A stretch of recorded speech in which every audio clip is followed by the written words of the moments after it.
جب آپ یہ 3 چیزیں کرتے ہیں تو اللہ تعالیٰ آپ پر بہت خوش ہوتا ہے۔ نمبر 1، جب جوانی کے ایام میں آپ بے راہ روی سے بچتے ہوئے اللہ کے حضور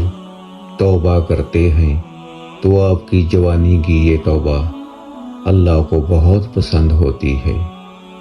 نمبر 2، جب سردی انتہا پر ہو اور آپ اپنا بستر چھوڑ کر ٹھنڈے پانی سے وضو کرتے ہیں اور اللہ کے حضور مصلی پر کھڑے ہو جاتے ہیں تو اس وقت اللہ کی خوشی کی انتہا ہوتی ہے۔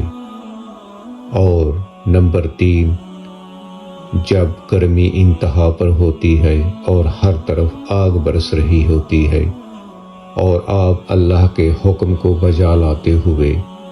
روزہ رکھتے ہیں اور اس روزے کو مکمل کرتے ہیں تو اس پر جو اللہ کو خوشی ہوتی ہے آپ اس کا اندازہ نہیں کر سکتے۔